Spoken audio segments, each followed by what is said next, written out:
அழக்கூடாதுன்னு சொல்றேன்ல, அழாத.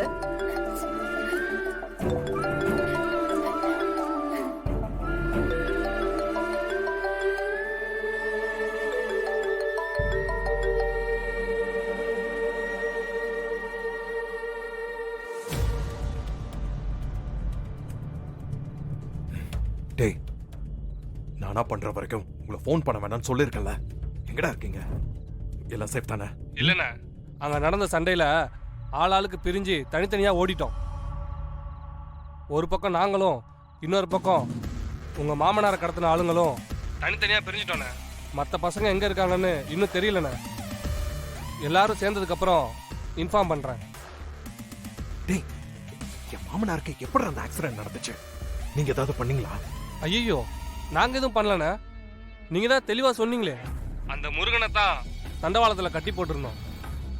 இடையில உங்கள் மாமனார் வந்துட்டாருண்ணே. ஒரு கட்டத்தில் நாங்கள் தப்பிச்சு ஓடுற மாதிரி ஆயிடுச்சுண்ணே. அண்ணே, அவன் முருகனை காப்பாற்றும் போது அடிபட்டுருச்சுண்ணே. அதில் தானே அந்த ஆள் இறந்துட்டான். பாவண்ணே அவன்.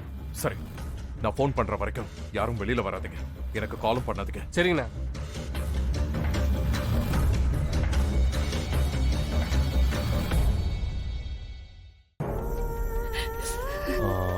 அஞ்சலி, கிளம்பலாமா?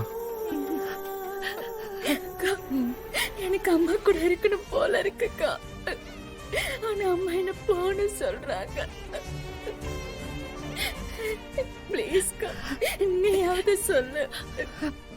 அஞ்சலி, நான் சொல்றேன்ல, அம்மா சொல்றது சரிதான். நீ வீட்டுக்கு கிளம்பு. நான் இருக்கேன், முருகண்ணா இருக்காரு, வெற்றி இருக்காரு.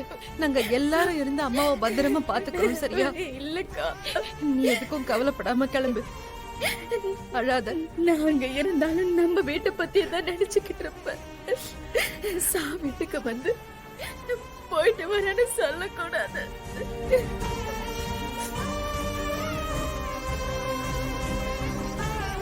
இது நம்ம வீடுக்கா. இருந்தாலும் இந்த டைம்ல இப்படி எல்லாம் சொல்லக்கூடாதுல்ல.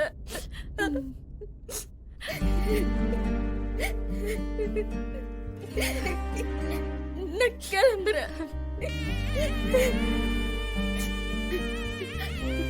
அண்ணே, அண்ணே, அம்மாவை பார்த்துக்கோ.